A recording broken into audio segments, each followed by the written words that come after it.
Hello, good evening. How are you?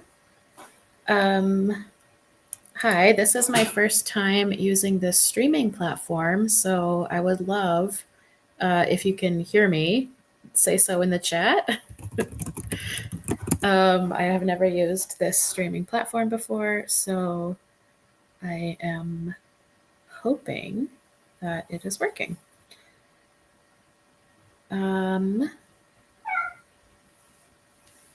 Okay, cool. Thank you, Saltine. Thanks, Enlightened Female. Yeah, hello, good evening. Hi, everybody. Hope you're all doing well. As you know, if you have been following any of the saga of streaming, I used to or usually stream on a platform called StreamYard. That's what I've been using for the entire time I've been streaming. And recently they changed their free option. So you can have like a free option, a paid option, or like a super exclusive paid option. Anyway, they recently changed their free plan. Yes, you heard a cat. I'm cat sitting. That's nice to know that it sounds a bit clearer. Anyway, StreamYard recently changed their free plan from 20 hours a month of streaming down to 5 hours a month. And when I stream for 1.5 or 2 hours, that adds up very quickly. So I have hit the limit and have had to find alternative options. So I'm testing out this platform called Restream, which functions quite a lot like StreamYard, but this is my first time ever using it. So there may be some hiccups along the way. Also, the cat in the background that's meowing. I'm very sorry. Um, so yeah, that's where we're at with streaming. Updates to come. I don't know why the cat is so vocal right now. I have fed the cat. Everything is fine, but yeah. So yeah, this evening, Existential Gamer said she was going to stream with me this evening, but she's not here. I did message her at 1:45, so I don't really know. Maybe she'll show up. But at any rate, we can get started so long as this cat does as long as this cat does not continue to interrupt us, because that'll be funny. Yeah, so I feel kind of weird talking to myself, but that's where we're at. So hello, welcome to everyone in the chat. Hi Saltine, hi Fax Machine, hello Nix, Enlightened Female, hello Rosie, hello to any lurkers. Oh no, this cat. Oh, I hope he settles down, because what are you gonna do? I'm gonna try and open the screen door because he's meowing about that. So I'll open the door. Hi, Jessica. Hi, the realist. Let's open the door for the kitty and see where we can get. So yeah, I put a poll up on my channel of what everyone wanted to talk about, and the very clear winner with like over 50% of the vote was about women's journals, women's diaries. Yes, Cat is spitting absolute fire. So I'm going to try and share my screen, but again, I have never used this platform before, so bear with me as I figure out what I'm doing, because I don't really know. So let's see here if this is going to work. Okay, I think this is working. Let me see the chat. Okay, I think this is working. It's fairly similar to what I'm used to, but I am still working out some kinks, so bear with me. The cat is a black cat, fully black. He has a brother who is like a cream color, but he's very shy and does not care to engage very often. Okay, so let's get into this. I'm just going to adjust the screen here so I can see the chat and the article. And let's dive in. Does it look okay for y'all? I think it looks fine, but again, first time.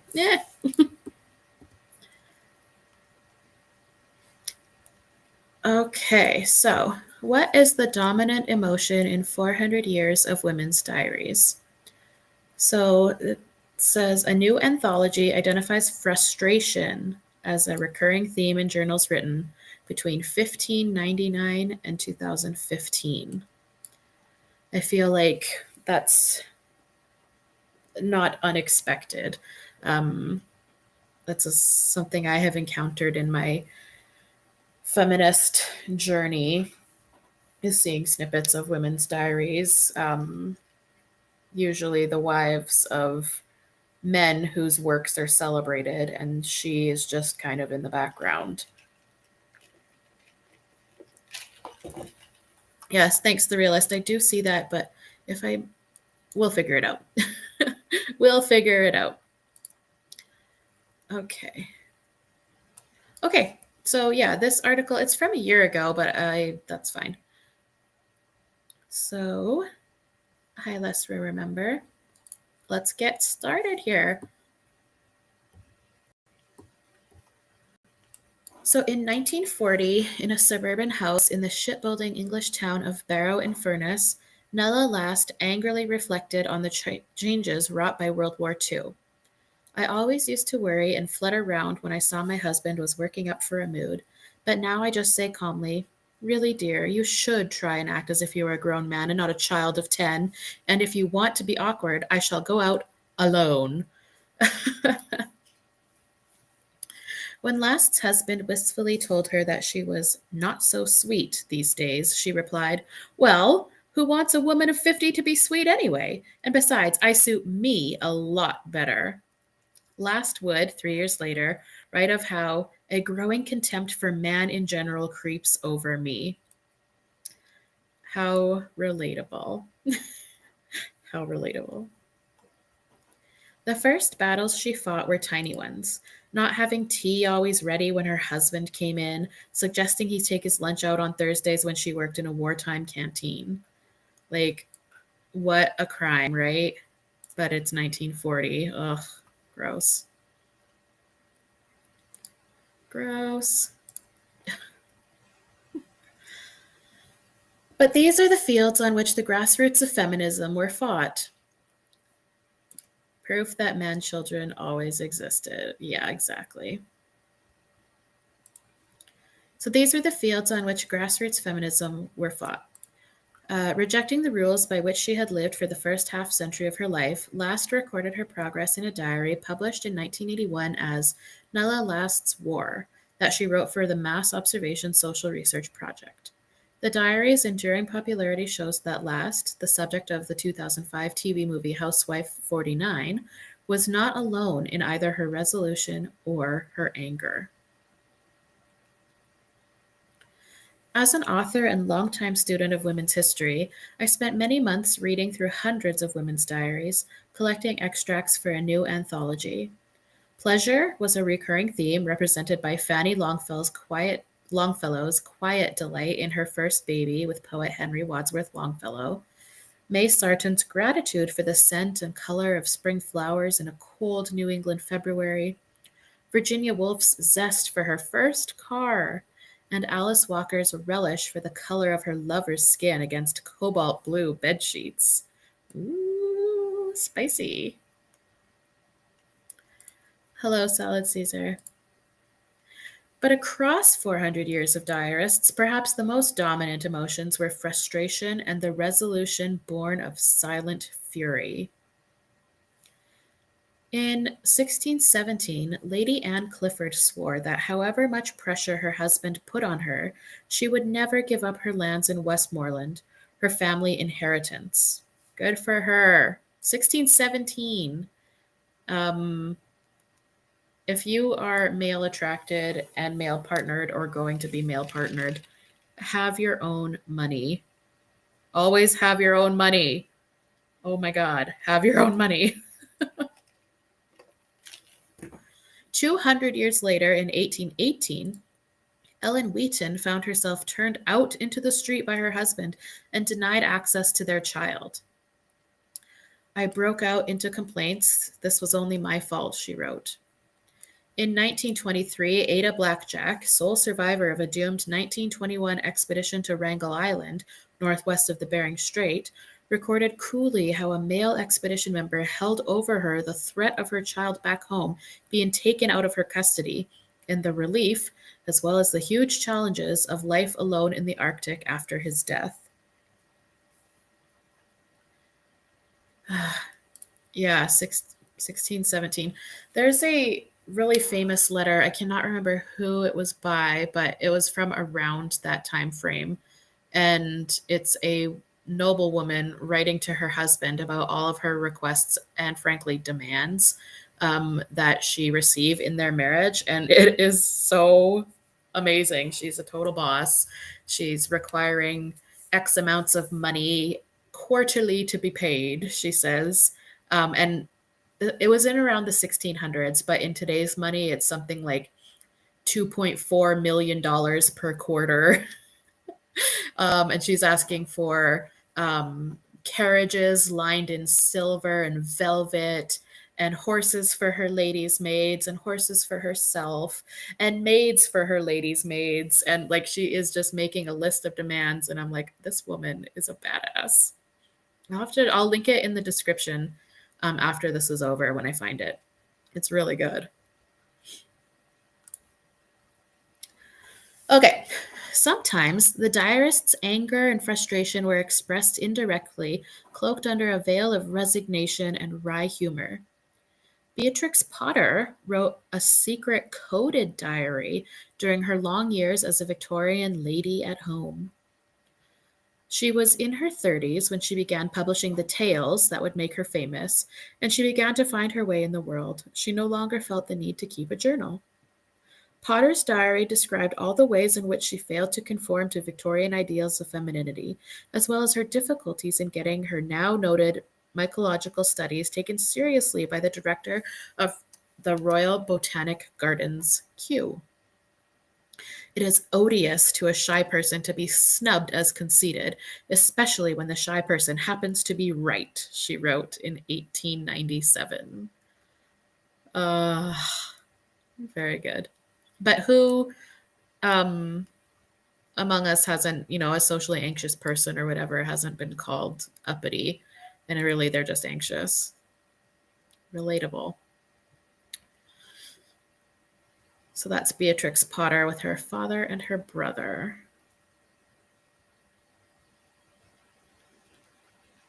Of course, women in the past had a lot of reasons to be frustrated, distressed, and despairing, but some of those battles are on the way to being won today. Domestic abuse of the kind Wheaton endured still goes on, but modern women are better placed to protect themselves. When man injures woman, how can she defend herself? Wheaton wrote in 1825. Her frame is weaker, her spirit timid, and if she be a wife, there is scarce a man anywhere to be found who will use the slightest exertion in her defense, and her own sex cannot, having no powers. She has no hope from law, for man, women's enemy, exercises as well as he makes those laws. Man.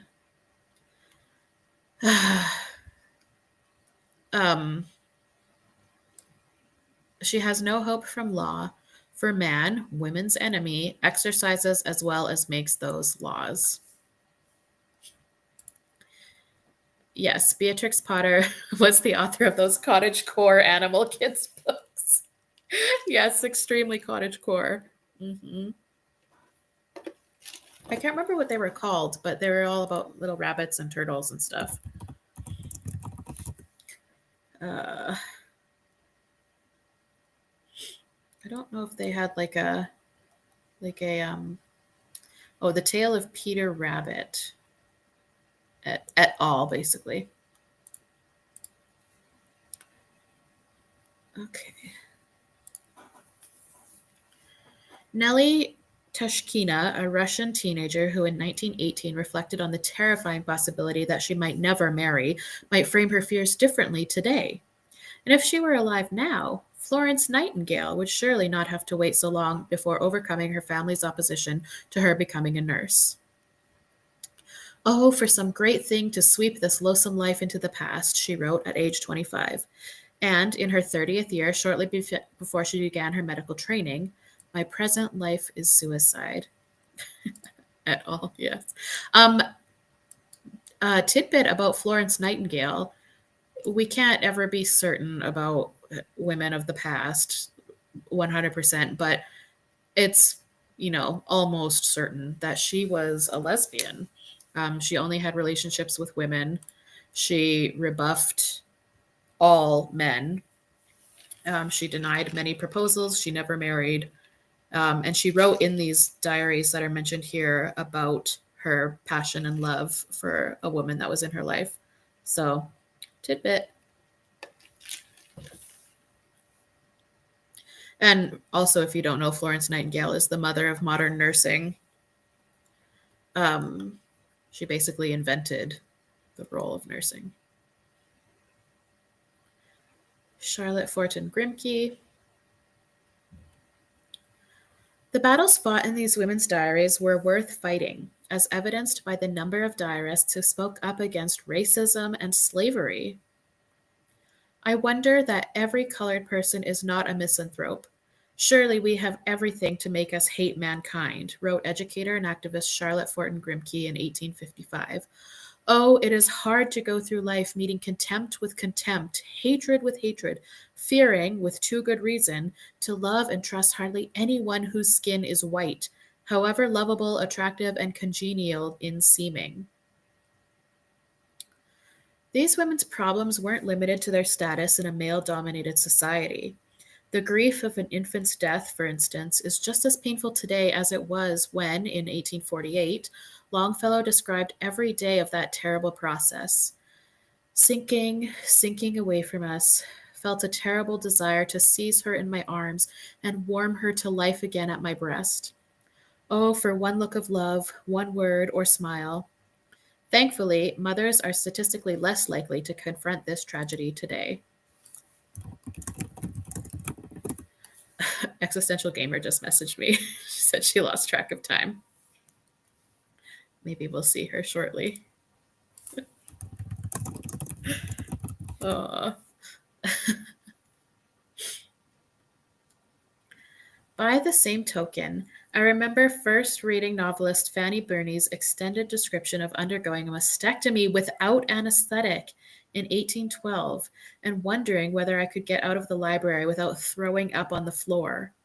Women still undergo this operation, but thankfully not when fully conscious. My cat, oh my God. It's insane how many women's achievements are hidden from the public eye. For example, I only learned today the proof of quantum entanglement was proven by a woman, Sheng Wei. Very cool. I have I did a stream. Oh, Sheng Wu, sorry. I did a stream a while ago, I don't know, all about this woman who is a scientist, and she has dedicated a lot of time to ensuring women in STEM are recognized on Wikipedia. She spent like literally years writing Wikipedia pages for unrecognized women.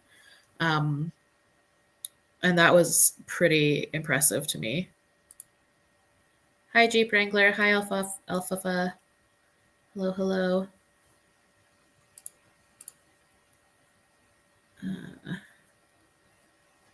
Okay, let's continue.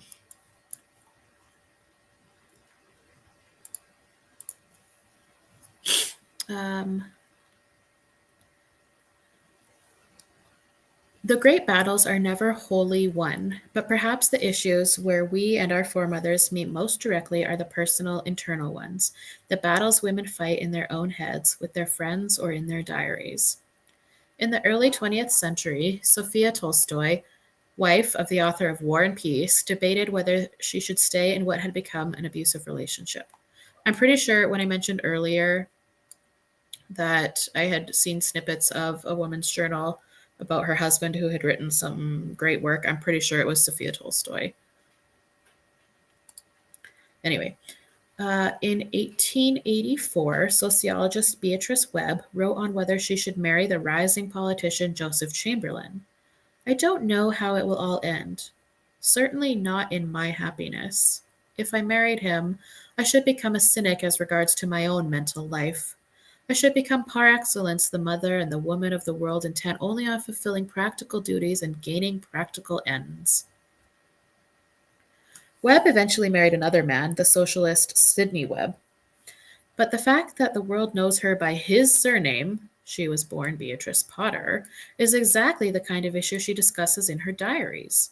The diary of Anna Dostoevskaya, meanwhile, discusses in grim detail the perpetual battle between hope and despair of anyone living with a compulsive gambler, in this case her husband, Russian novelist Fyodor Dostoevsky. But I think the diary of Elizabeth Fry was the one that most struck me. These Oh, the cats are chasing each other now. I'm so sorry.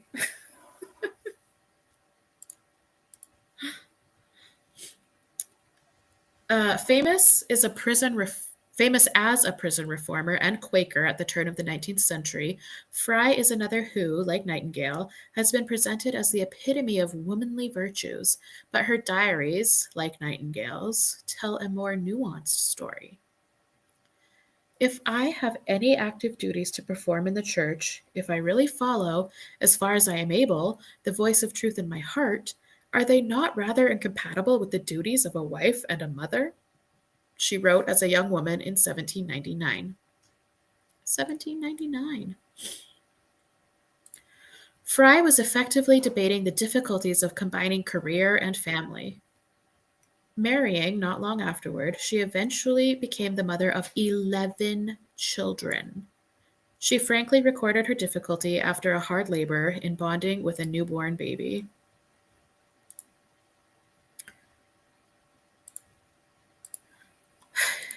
It's refreshing, but also tragic how some women back then recognized marriage as essentially being a servitude to a man. Yeah, for real.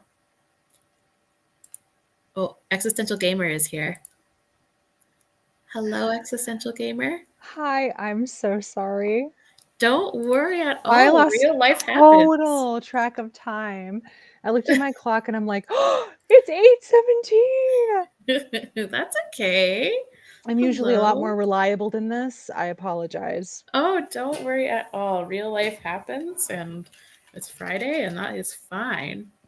Yeah, I was having a margarita Oh, and enjoying my evening, and I'm like, yeah, yeah. everything's great. Oh, I mean, feel free to continue having a margarita and enjoying your evening. oh, I will later. The one is good enough for now. I'm having some cherry Coke Zero. Oh, nice. Okay. Well, don't worry. We're all good. I'm just glad that nothing is wrong. Oh, no, no. I'm so sorry. This No, is very unlike me. I'm usually very punctual, so. that's okay. How did you find getting into the stream on this new platform? Easy? Actually, easy peasy. Okay, Like, no issues at all. good. The chat when I first started was saying that the sound is very clear, which is Oh, nice to know. really? Yes. So, yeah. But sorry that we're well, actually, we're kind of toward the end. No, it is totally fine. That is my bad. That's So, okay. No worries. And then, yeah, my cats I'm cat sitting are meowing like crazy. So it's a little bit oh. of a circus all around. So you're cat sitting? That's so Yes, cute. two cats. And they Oh. were chasing each other a minute ago. I am drinking strawberry lemonade and it's so good. Oh, yeah? Hmm. Strawberry lemonade's pretty good. It's my fave. Yeah. Anyway, yeah, we're just mid article. I'm so sorry that we're almost done, but No, it's I'm going to totally carry I on. was interested in this one. Dang it. Oh, I'm No, it's sorry. fine. Link it to me though, because I'm I interested in will, it. Thank you. definitely. Yeah, I'll put the link in the description. Mhm. Okay, where were we? Elizabeth Fry. So she frankly recorded her difficulty after a hard labor in bonding with a newborn baby after 11 children. Wow. I did not experience that joy some women describe when my husband first brought me my little babe, little darling, Fry wrote in 1801. She early became a subject for my weakness and low spirits to dwell upon, so that I almost wept when she cried. But I hope, as bodily strength recovers, strength of mind will come with it. So this sounds like postpartum depression to It me. does. And it tells me that people have been telling women this for centuries. Hmm. The whole like, oh, you're going to feel immediate joy. You're going to Yeah. be bonded. There's nothing like the maternal newborn bond. It's all a load of horse shit. I'm telling you. Maybe it happens sometimes. I won't doubt it, but it doesn't happen just as often, if not more often. And nobody talks about it. Yeah, I've heard lots of women like romanticize, I guess, the immediate moments after the birth of a baby and being like you feel this immediate bond like you've never loved anything else Mm, more than you could in this moment. But when I've talked to like actual women in my life, like they don't always report that. It's not that they don't love their child, but it's not like this immediate, instant, all encompassing, overwhelming like rush of no. something you've never felt before. Plus I feel like if that's not really your personality, like it's not my personality to Hmm. feel like a rush of overwhelming love for anything. Yeah. You know? Like I have to get to know a person before I love them, and that's I Yeah. obviously I like don't know you. well, it's kind of true though if you think about it, like Of course. it's not that I don't feel a connection or a responsibility toward this little helpless baby, but it's like overwhelming love. Like, no, I feel basically like, oh, fuck, this tiny human is dependent on me and I have to do a job. And Hmm. it's my job to keep him alive. And that's it. Yeah. If anything, I feel like I would be like scared. Like, oh my Yeah. God. Terrifying existential dread was my main Mm. emotion for the first 3 months, and crushing sorrow because your life changes forever. There's no take backs. You can't be like, oh, I changed my mind. You know, it's dealing with that. Yeah, I Yes. think they do. They do. And Ooh. you're like physically depleted. You're like you're just done. Whether you give birth naturally or whatever, Mhm. or C-section or whatever you do, it's like your body's just done. Yeah. And Saltine says, and any woman who doesn't feel that immediate bond, then they might feel bad or guilty. And the Oh, next thing yeah. is not loving their child.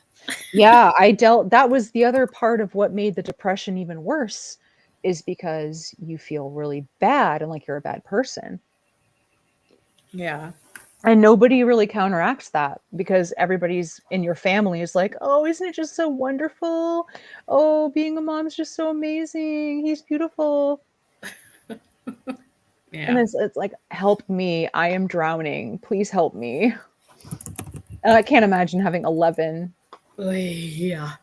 Um, I I've obviously never had children, but I was present for the birth of my goddaughter. Um, and it was crazy. And I remember when my friend, like when she gave birth and afterwards she was just like we were both, I was her person who stayed overnight in the hospital with her and stuff. Aw. And we were both just like, so like, what do we do now? We You know? there's this other person now. Hmm. Yep. Like, so What now what? happens now? We take it home. Yes. Yeah. And then that is crazy to me too, that they just let you take an infant home and like nobody Yes. like checks up on like if your living conditions are appropriate for a Yep. child or clean. Like just like, okay, see you. What? Yeah.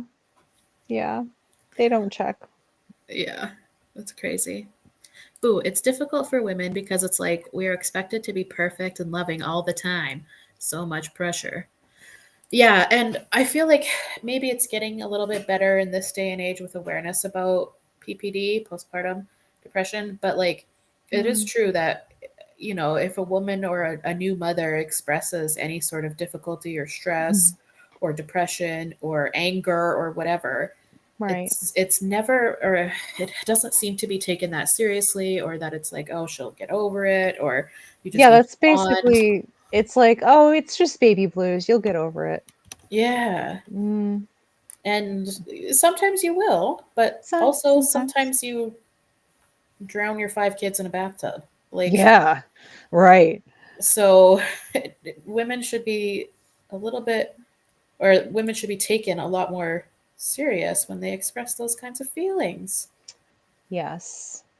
Ooh, it sucks how women not bonding with their babies instantaneously is another nick on the unlikable checklist. Great point. Right. I felt like I couldn't talk to anyone except my doctor, and Hmm. even he had to pry it out of me Aw, during, like, the 2-month appointment or the 1-month appointment. right. Yeah. I hear cats. Yes. He is, he has not said a word all day. And the second I go live, he is Oh, that's how chatting up a storm. that's how they are. Hey, Hmm. am I on camera? Can people see me? I don't know because I don't know how to use this platform. I know. I I'm like think worried just because oh, and because Enlightened Female said that she's glad she can see me, but I don't know if that just means like my presence on this stream or like you can actually see me. Like, can you see me? My camera's on. I don't care about. I just want to know, yeah. just in case I I scratch think my butt just or the something. screen is being. I love our little technical difficulties with the new platform. We're like, what's going on? Listen, I just want to know where I stand. Okay, can I scratch my butt or not? like, am I Okay. on camera? Okay. No, it's just. I think it's just the article that's being Okay, okay, good. I can freely scratch my butt. All right. scratch away. All right, nice. Okay. Um, So, almost a century and a half later, in 1945, Scottish novelist and poet Naomi Mitchison described a group of friends discussing this business of babies. It really is doing in both Joan and to a lesser extent Ruth. And the same thing has happened to me. It is rare to have an hour undistracted. Because of this, I know I can never be first class at anything. We deliberately took on this burden. We didn't know beforehand how crippling it would be. Mm. Yep. Well, and especially, I mean, women can have it all these days, Mm, working career, whatever. But in 1945, certainly these women, they had no option really other than not to really. become wives and mothers. And that Right. is their entire identity. And like she Yeah. said, you can't have an hour undistracted. It's I doing us remember, in. to my shame, when I was young, like a teenager, I read about how rich women would have like nannies that would take care of the kids, Yeah. babies. And then after I had mine, I was like, I get it now. Like, if I Mm. could just hire a governess or whatever to Yeah. a nanny, a wet nurse or whatever to Yes. take care of mine, I would do it in a heartbeat. I've seen the rising popularity of night doulas. Oh, that sounds amazing. Yeah, so like literally a night nanny, I guess, or a doula. Yeah, They just come in at responsible like, for the night feedings. yeah, apparently like it's just like working or third shift, 11 to 7. Yeah. And they Mhm. come in and they do the night feedings and changes, and they like wash bottles and start the dishwasher and stuff. And Right. the mom gets to sleep. Oh, it's awesome.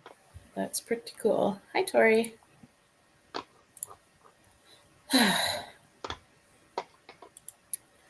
The framing of these dilemmas may change. The old disgrace of a divorce is no longer felt, one hopes, today, but Lady Cynthia Asquith's distress over the future of her son John, who might today have been diagnosed as autistic, might strike an echo in families still, though we now have different societal perceptions of developmental disabilities. What struck me most in these moments of reading women's diaries was that sense of familiarity. During the Victorian era, the young Marie Bashkirtsev, a Russian aristocrat. I give Aristocat! up. I give up. I give up. You got cat on the brain. Oh my god. A Russian aristocrat and artist who died of tuberculosis at age 25, declared her ambition with an openness we might envy today. I am my own heroine, she famously wrote. Since her diaries were published posthumously in 1887 and became a bestseller, it's safe to say the world agreed. No. I love that. I It's am my always own sad when I heroine. hear though of people getting credit posthumously, I like, know. oh, and they don't even live to see it. The greatness. Yep. Well, and it's so true, especially for women, because they were always overshadowed by the works of their husbands or, Yep. relegated to the home. Yeah. Those of us who grew up in the late 20th century often felt like frontline troops. However vital the victories of second and even third wave feminism, the war inside our own homes and own heads was one we still fought every day. Maybe we did, maybe we do, but crucially, not alone. These diaries prove there is an army at our backs, reassuring us, nudging us, urging us on every inch of the way. Hmm, Oh. very nice. It's just the more things change, the more they stay the same. Yeah, it does take a village. Yep. The nuclear model is so awful. Women have historically used communities and extended families to raise children. There's some cultures where that's still the norm. Yep. Yeah. Yeah, the move to the nuclear family um, model, I guess. Yeah, it really does isolate women. Yeah, it I does. mean, I think that's the point, but I know when mine was young, the happiest time was when I could give give them to like grandparents. right. Or like you'd be at a barbecue and aunts and uncles would watch the kid and you could just sit back and enjoy. Mm-hmm. The village. The village. Uh, how do I? Sorry, I'm trying to figure this out. Aha! Ooh. Yeah, featuring me Yes, super late. that's okay. Well, I'm sorry that yeah we are basically done the article No, now. it's fine. It's my own fault. No, that's okay. Misogyny and capitalism is a terrible combo for women, especially mothers. Yes, I agree. I was Yeah. telling the gals earlier, e.g., that because in one of the snippets of a diary we read, it was about how uh, this woman was insistent on keeping her inheritance property, and this was from like 1681 or something. Hmm. And I was telling the gals that like you got to have your own money. Right. It's super important. Um, Yep. I have a article that we want to maybe go over sometime about what happens to stay-at-home girlfriends when the relationship Oh, ends. I actually saw that on your list and I thought that was Hmm. really interesting. I cannot imagine why anyone would want to be a stay-at-home girlfriend. Right. That sounds like a terrible idea. Yeah. At least like at least if you're married and Right. the relationship ends, like you have some protection with that marriage contract, right? Like Right. spousal support, child support, Sure, um, yeah. division of property and stuff. But in the eyes of the law, the girlfriend is nothing. Like it might as well be a stranger, Right. Yeah. A which roommate. is obviously why gay people lobbied for marriage. Hmm. Because if it's just your girlfriend or boyfriend, they don't have power of attorney, like medical wise. You don't have any benefits at all. Nothing. It always makes me like, it weirds me out when people discredit marriage. I'm not saying I'm like a fan of marriage or like pro marriage or like everybody should get married, right? Right. But No, no, it I understand. does, in our current society, as flawed as it does confer certain benefits that simply being a girlfriend or boyfriend does not. And that's it. Yeah, I mean, it is a legally binding contract. Right. There are expectations and obligations that come with that. Yep. So I'm not I don't really care either way, but um, just the what am I trying to say? The ultimatum here is like just do not rely on a man solely for your livelihood and survival. Absolutely. That's a bad bet, especially if you're not married. Like there's no long-term obligation there. I mean, I'm not saying married protects, I mean, women get dogged out in marriage too, don't get me Mhm. wrong. Yeah, of course. Yeah. Yeah, exactly, salad Caesar. Yes. Ooh. Mhm. Girlfriend is an emotional contract. Which means bupkis. Don't Are you mind me. decide are you deciding on format? Yeah, Which that's a one do little you bit like better better? because you can. It's a little bigger. Or I guess Yeah, no. that one's the biggest. Okay. New toy. Mhm. I mean, it's very snazzy, I have to say. Yes. The interface, although I don't like how in the sidebar chat there's like a bunch of spam comments by restream.io Oh, really? I that can't I'm see that. seeing. Yeah, I don't know why it's doing that. What is it saying? It's just like LOL and then like heart emoji frick and then like That's me. OMG. Wait, that's you? No, Yeah, there's like a million of them though. that was me Really? from the very beginning of the stream. Yeah, I don't know why it's saying Oh, it's restream and not me. it is. And it's all bunched up together. It looks like spam, but these must be responses to something earlier. That's really weird. Okay, hold on. I think my format's just really um, messed up. yeah, so I mentioned it a little earlier, Tori, but uh, yeah, StreamYard cut down their free plan from 20 hours a month to 5 hours a month, which is crazy. Why That's would they just do that? insane. I don't, yeah, they're trying to get money out of people. And then if I wanted to upgrade to the lowest paid plan, it's 600 and some dollars a year. Yeah, but didn't you say if you were to pay monthly, you'd end up paying over $700? Uh, Because the yes. So 650 was the discount if you yeah, the bought the whole 650 is year. the discount. So if you pay monthly, it's like 740. Ugh. Um, so um, well, sorry y'all. EG, you know what happened, but I'm not quite ready to talk about a thing that happened. But I will tell you all eventually, but just not yet. Um, Yes. but it might result in some of our stream issues being resolved, is what I'll say for now. Yes. I just have to make some decisions and we'll see what happens. Yes. But yeah, $600 a year. That's Crazy. crazy. Yeah. Holy But so shit. yeah, I've been testing out this platform Restream and it functions backstage pretty much like StreamYard does. So it's fairly, it was kind of okay for me to navigate, but we'll see what happens. My This is very StreamYard, similar. what's that? No, it's very similar. Mm, It's kind of yeah. snazzier than StreamYard, though. Yeah, it's pretty. Yeah, definitely And pretty. the audience says that the sound is better, so we'll see. But my StreamYard time refreshes on March 26th.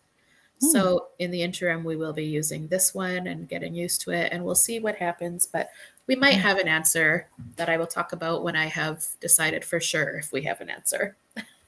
So Yeah. to be continued. TBC. TBC. But for now, we'll test this one out and see what's what. Yeah, Oh, I did see some talk from like people who did have the paid platform already, and it was like $35 a month and that went up to 50 or something like that, which oh is my that's God. a pretty huge leap. Yeah, it's almost a 50% I increase. know. So, That's crazy. yeah. Yeah, I don't know why. I guess they think people will pay for it. Yeah. So, we'll have to see what happens, but we might have an answer. I'm not going to say anything until I'm for sure that we have an answer. I mean, I guess if you were one of those streamers making big bucks from your Hmm. streaming, it would be a business expense, but, you know, Sure. as we know, But my writing little discourse does not $7 pay. a month on YouTube. $7. 7 whole dollars. $7, a whole Starbucks drink. Yes. But no croissant with it. No No muffin. croissant. Mm-mm. Also, we don't support Starbucks here because they're an evil corporation. Also, their coffee's not that great. Mm-mm. Wait, And what? their huh? Printers are cursed now because you have subscription ink? Oh, I've heard that they were gonna implement subscription ink. I didn't know That's that they insane. actually did though. That is crazy. Also, there is no like home printer that is worth any money. They all suck. Yeah, I have one, and I'm thinking about tossing it because it literally doesn't work and it's taking up space. Yeah, they're evil. They can smell Yeah. fear. It's like, okay. I should just, you know what? I should just shell out the money for what's the good one? A laser printer? I should just do Yeah. that. The ones that don't require ink cartridges. Mm. Crazy. Because Good times. I like having the printer, but then if you don't use it for a bit, the ink all dries up and it's useless and it just doesn't print well. So Good times. yeah. Planned, like it's planned obsolescence, right? Like, Yeah, there's no reason I, for it to not work if you're not printing every single day. Like obviously a home printer isn't going to print every single day. Like come on. um, fax machine. I didn't know you were Australian. Yeah, we have another Aussie. Uh, I feel like I mean I don't know your analytics, but I feel like you have a lot of viewers in Australia. yeah, I think my top it's USA, UK, Canada, Australia. Hmm. And weirdly, I think Russia is number 5.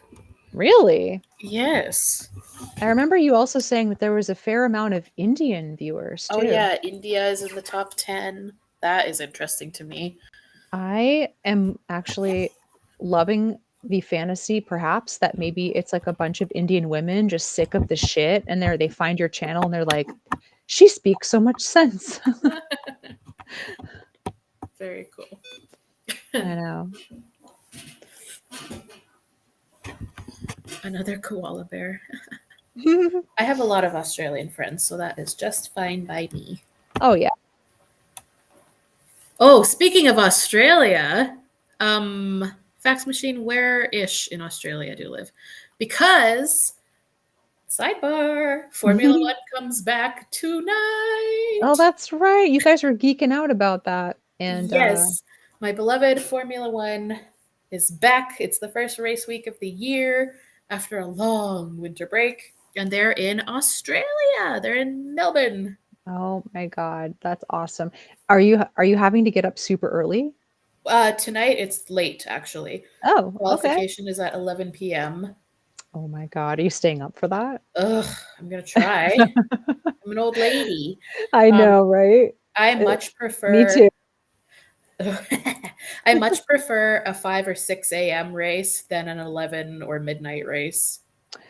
Indeed. Are you a morning person? Uh, I guess. Like I just seem to naturally be. Yeah. Yeah. Yeah.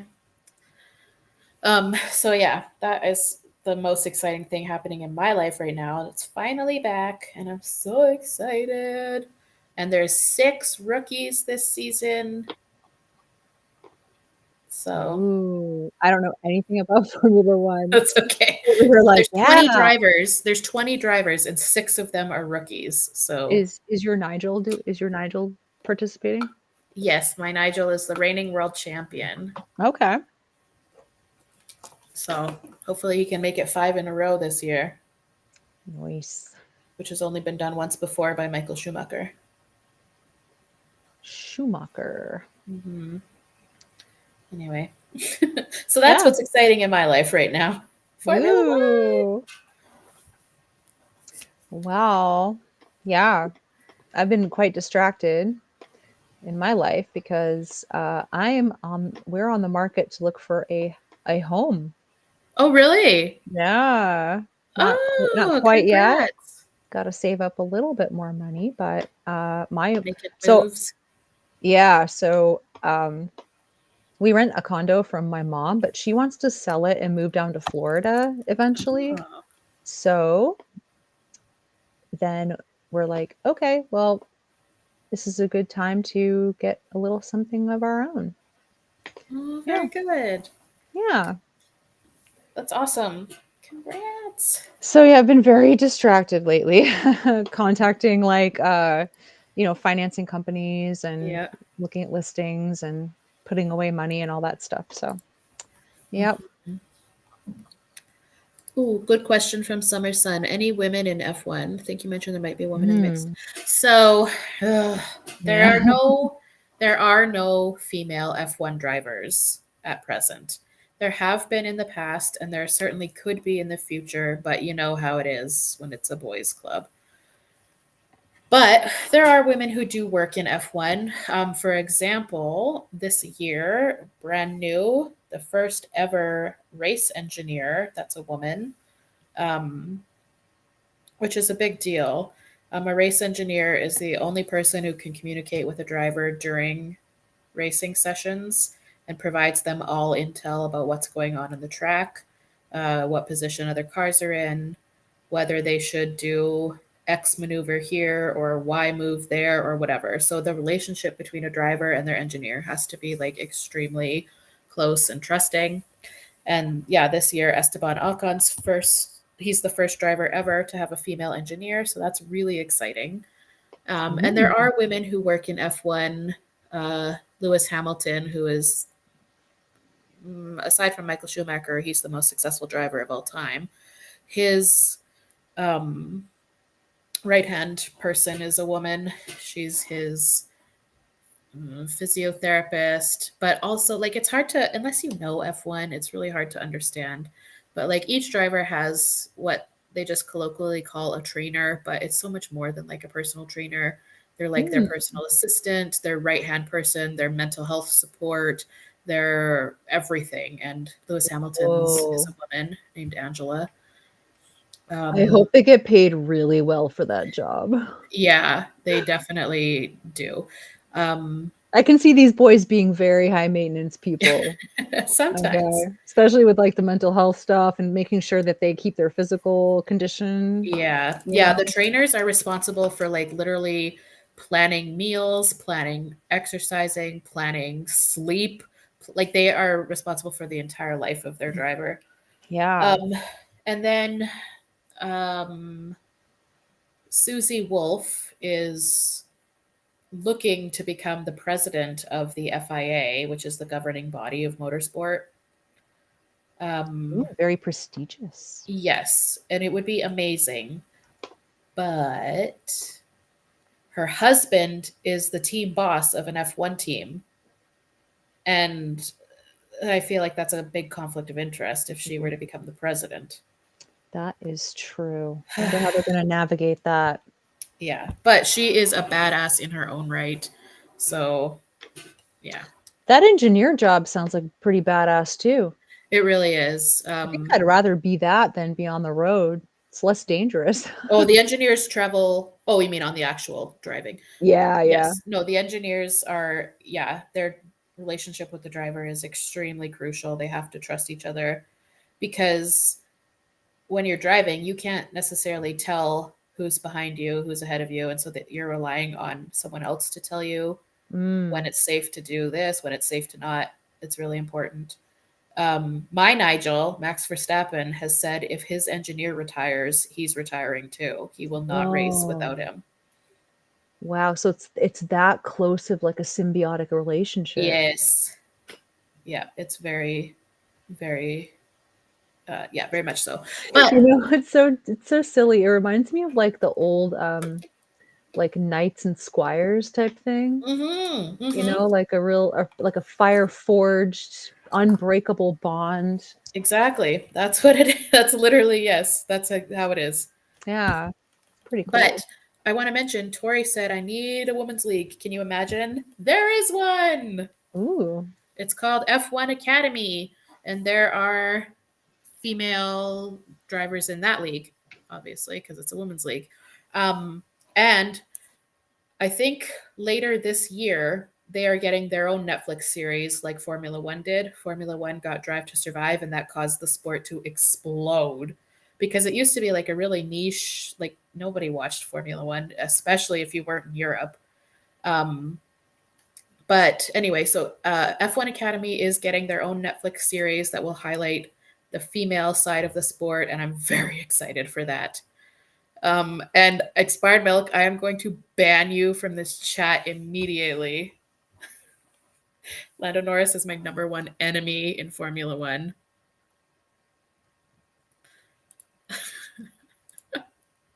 So, yeah. Listen, he is my Nigel. I stand one man, but not really. If he turned out to be a shithead, then bye. But yeah, F1 Academy is the women's league. And yeah, everyone should check it out. It's pretty awesome. I actually got to see when I went to Formula One in Montreal in 2023, they always have like because they're not racing all day long. Like it's only like an hour and a half, 2 hours. So they have other leagues that race during the day too. And I got to watch the Ferrari Challenge League, and I got to Ooh. watch a woman win. That's a co-ed league, but a woman won while I was there in person. It was really awesome to watch. Nice. Yeah. That is nice. Hmm. Always And like to see also, a she's like woman a win. woman in her 50s, which I was like, fuck Ooh. yeah, just a badass. I want to see her. What's her name? Lisa something. I cannot remember. This was 2 years ago. Oh, that's all right. I was Sorry. gonna Google it. Ferrari Challenge. Lisa. I'm pretty sure her name is Lisa. Lisa Clark. With an E or without one? No E. Her Instagram is at racer.mom. Huh. Racermom. Or racer.mom is her website. But yeah, Oh, I got to watch her win. oh, I see her. Yep. Yep. So that was cool. Awesome. Oh, is that Mm-hmm. her car? That's freaking sweet. I know. That's my niche little hobby. I love freaking Formula One. And it's also really nice because, my best friend, who is the mother of my goddaughter, she could not give a fuck. But she decided one day that she was going to watch Drive to Survive on Netflix because she wanted to know and get to understand me and my passions better. Oh, Like to be seen is to be loved, or to be loved is to be seen, or whatever the fuck. yeah. I know. And but now she's obsessed. So, Really? She got yes. one over. Yep. So now Huh. thank God. Now we get to connect about F1, and she has her favorite drivers, and it's just great. Yeah. I feel So, like other than relationships with other women, it's hard for a woman to feel truly seen with her interests. mm, Because, like, for women who date guys, or even women with like regular families, right? Like, how often does anyone ever like really take your recommendations or want to get into a show you're into or a hobby that you're into? It doesn't happen, in my experience, very often, except other women. mm-hmm. They'd be more likely to actually read a book that you recommended. You know what I mean? Yes. Yeah, absolutely. Absolutely. Or watch a show that you like and without like griping about it, you know? Hmm. Um, sorry. Where do I watch Formula One? So usually, like, if you have like cable TV, it'll be on whatever sport network you have. Usually in the United States and Canada, it would be on TSN. In the UK, it's on Sky Sports. I don't know about other countries. But also Formula One TV. Oops, you can buy a subscription. That's what I do. Cause oh my god, I did have cable just so I could have the sports network, just so I could watch Formula One. Because otherwise I don't watch TV. But I was paying like $130 a month for this cable package just for the fucking sports network. Yeah, it's Um, crazy. Cable and prices? racing is only 2 weekends a month. Like, what the hell? And then I Yeah. found F1 TV, the subscription, and it's $89 a year. Yeah, that's no contest. So, Yeah. and they have the entire back catalog of every single race that's ever been aired. So, yeah. Oh, And then, Alfalfa, what issue was bugging you this evening? The cable company thing? Because go off yes, this. beware of my indoctrination. Yes. And then Netflix has a reality docu series about the sport. Oh, So it doesn't air the races, but it's just like a story, or it's a reality docu series about the drivers, about the team bosses, about the histories of the teams, um, etc. And so that got people really interested in the sport. But they don't actually air the races or anything. It's just all about like behind the scenes. But it is a good introduction to like getting to know how it works and who the drivers are and stuff. but is it closer to reality? Because is it like British Kitchen Nightmares or American Kitchen Nightmares? I have no idea. I've never seen either. Oh, okay. So like the British Kitchen Nightmares is very down to earth and more real. I mean, I know reality TV is never real, right? Yeah. But it's way more realistic. But then the American one really ramps up the drama and all that stuff and like has the Mm, music and I mean, it's action packed. Of course it is because it's race cars. yeah. But I think uh I would say it's a fairly decent representation of the sport, Hmm. but also it is a TV show, so they do some editing and stuff, of course. Like the first season, my favorite driver, Max Verstappen, was heavily in the season, but then he declined to be in any seasons after that, and they're on season 7 now because he didn't Oh, appreciate that they edited season 1 to make it look like he and his best friend were not actually best friends, and he took really? severe offense to that. Yes, Huh. his best friend was his teammate Daniel Ricciardo, and they Oh. they did some editing that made it look like they were at odds with each other, and he was like, no, we're best Oh. friends. I Why would you do this? I'm not going to be in your show anymore. So Yeah. I mean, that just goes to show you can't really believe everything you see on absolutely not. TV, No. for sure. Imagine your best friend Yeah. and a TV show edits you to be frenemies or enemies. Like, Yeah. that's crazy. Imagine that. Like, what? Yeah. He was like, no, I'm not going to be in your show anymore. So Yeah. yeah, but yeah. So that's what's exciting in my life right now. All right. What Sounds about you? Are you fun. going to start looking at houses or what? Want to get a little bit more money first? Yeah, I understand. Because, yeah, I mean, there's a good little amount, but you know how the market is. So, Mhm. want to have a little bit more leverage. Nothing very expensive is like, I'm not buying like a $500,000 house Yeah, or yeah, yeah, whatever. yeah. It's going to be on the cheaper end, smaller. I don't have any minor children or anything like that. Yeah. So, um, don't need a giant space. But yeah, I mean, it'll definitely be within the next couple months for sure. Yeah. Good. That's Yep. exciting. Yeah. Very good. Yeah. I feel like going on the chat, like talking about UK reality, I think the British do it so much cozier and like Yes. it's just more real. I know it's probably not that real, but like it just feels more real to me. You know what is like my favorite British reality show?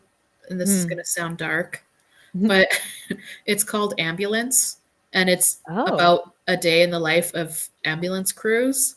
that sounds right up my alley. Yeah, and the thing is though is it's not chaotic and crazy like you might imagine. It's cozy because it's British, and Yeah. it's like it's like sometimes they respond to a call where it's an elderly person who has fallen and they need help getting up, and then they make her a cup of tea and make sure Oh my she's gosh. okay. Like, That's so cute. and then of course other times it's like really serious emergencies, of Yeah. course, but it's not like sensationalized and like, Yeah. there's no crazy like commercial cuts to leave you on the edge of a cliffhanger. Like it's just Dun dun dun. nice. It's really nice. And there is an Yeah. Australian version as well, which I also like for the same reason. I really appreciate that. It doesn't. I want to see emergency workers sit down for a cuppa with a old British lady. Like, Exactly. give It's me more. I so want to hear her speak. Like, give me more of that. I bet she had yeah. a lot of witticisms. I don't know. Yeah, it's so sweet. And then at the end of every episode, they'll do like a little, a black screen with text about updates of each of the persons in the episode. Like, you know, so and so elderly lady fell and broke her hip, but she's recovering at home now, or like just really Yeah. cute little, yeah. It's like there's a few shows here that are more like that. I used to like to watch the one, I forget what it's called, but the one about the forest cops in like Maine and New Hampshire. Okay. So like North, I God, I wish I remembered it. But it was basically like the forest services. They do mountain Yes. rescues, they do Oh, like cool. they'd catch people fishing without a license, or stop people running crazy with RVs down trails and stuff like that. I liked it a lot. I don't think it's on the air anymore. Hmm.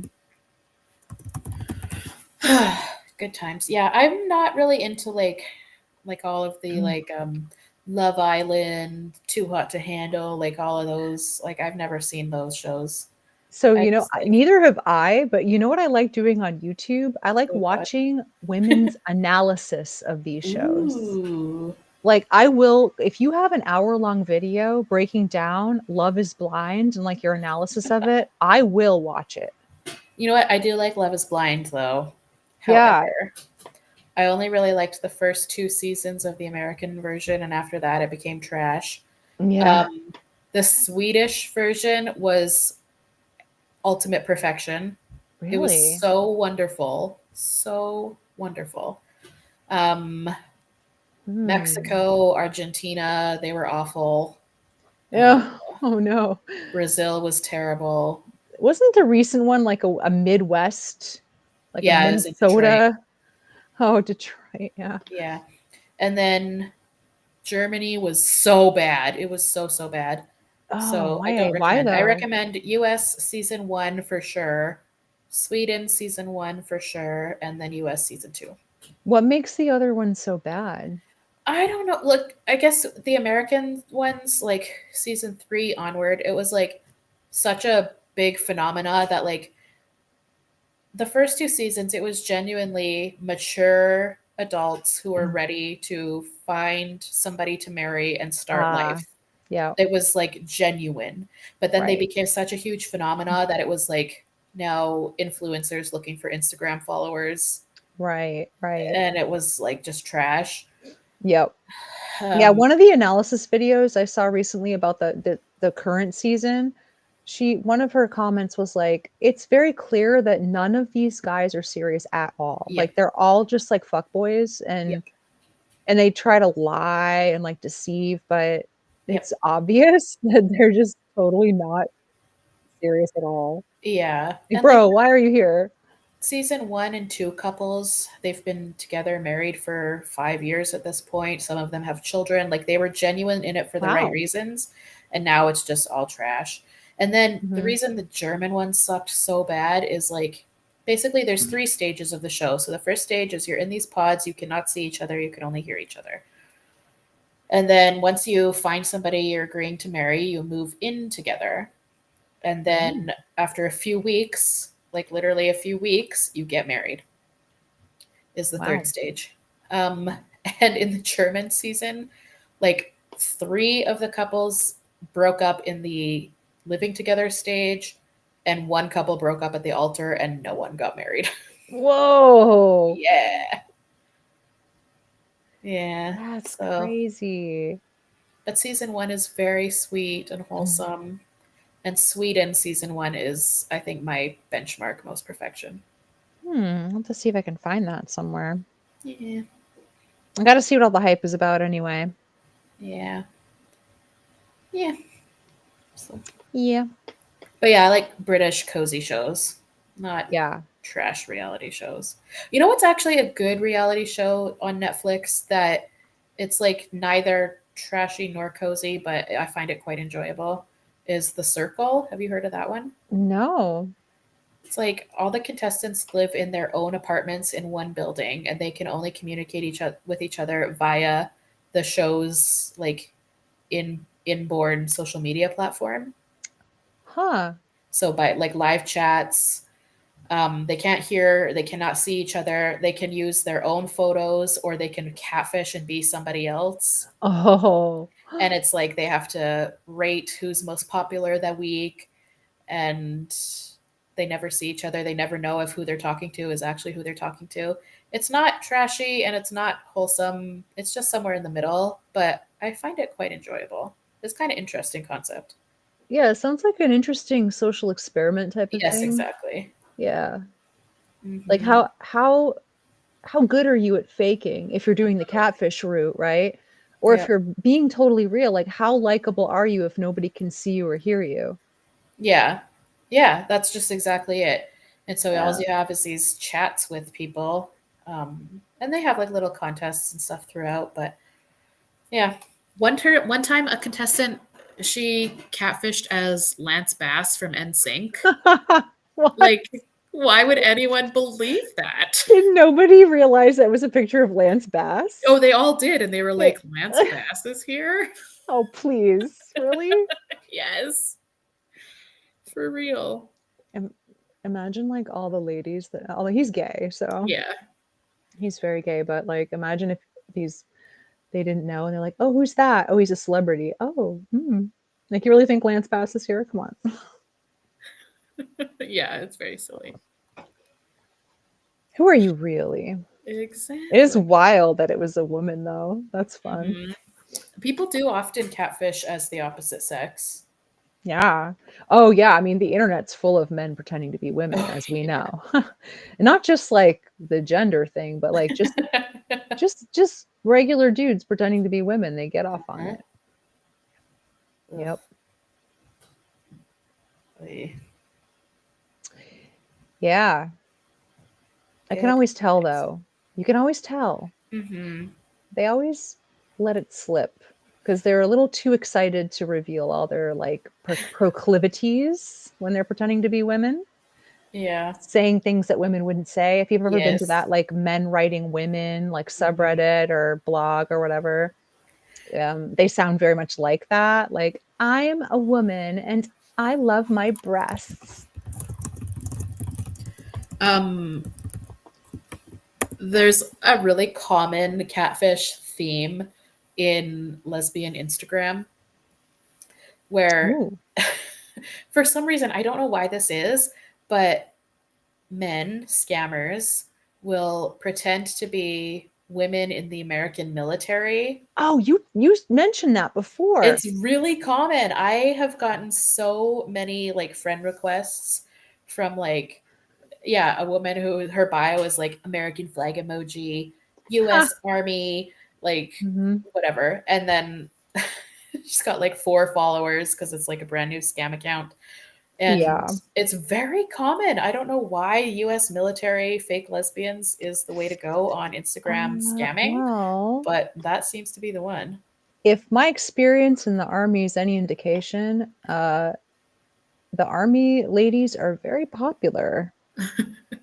There were a lot of lesbians in the barracks and a lot of women like seeking out, even amidst all the chaos we were all going through, it was like, hey, how you doing? Yeah, like women actually hooked up and stuff like I'm that. So sure. yeah, I'm sure. they did. I saw a thing I didn't read it, but I saw like a quick headline or something, or not a headline, but maybe it was like a Tumblr post about somebody talking about how they're trans-identifying female, so A man. yeah, no, a woman Oh, pretending to be woman. a Okay. Oh, yeah. man, recently was dismissed from the army per Trump's thing. Oh, Crazy. well, could she like be a woman and go into the female barracks? Right? Yeah. Like, I'm sure she'd if she's in already and passing her PT, like I'm sure that she could just pass the woman's PT Yeah. and just Uh, move into the female barracks. yeah, Okay. there's that, but I think it's also because doesn't the military provide healthcare coverage? Yes, And TRICARE. so that's a thing that apparently trans people are being dismissed because the military is like, no, we're not paying for this anymore, like hormones and surgery. Wow. I mean, they could just make that non-covered under TRICARE. You don't Yeah, have to I have no kick idea. them out and like ruin their whole career. Right? I Like, don't know. just move her to the female barracks. What the hell? That's discrimination, though. Okay, well, if she's not taking that, then I guess she's out. But like, okay. Ooh. I'd rather have if she's already in years and she's got time vested and she likes it, like Hmm. you should probably want to stay in, but okay, that's more important to you. This comment Oh. reminded me, unlike female, was it Sweet Bobby? Because I reckon there's this documentary, but it started as a podcast called Sweet Bobby, and it's about catfishing. I recommend the podcast and then the documentary, but it's very intense and very good. That is crazy. With friends like that, you don't need enemies. Oh, I can't hear Radical anymore. Sorry, I had to cough. Oh, that's okay. Just muted. It was Um, very muted. EG's or EG, how long were you in the military? 2 years. 2 years, no elaboration. No, 2 years. I got generally discharged under honorable conditions. Yep. That's cool. How Yeah. was how was that experience? Terrible. I hated every second of it. Yep. And was there like a reason that you pursued that, like the military? Just school. Like I wanted to get school covered, but it That's cool. wasn't worth it. Like wasn't worth it because you had to basically be owned by the army and Right. do a bunch of bullshit. And I got so disillusioned. Hmm. Uh, and they discharged me because I'm not like particularly proud of it, but I basically passively resisted everything that they did. Um, yeah, I probably could have handled it better, but they discharged me under honorable conditions because I wanted out. I had to pay back my bonus. Like I got a bonus for signing up. I had to pay that back, but other than that, I got out and I was happy about that. So, um, yeah.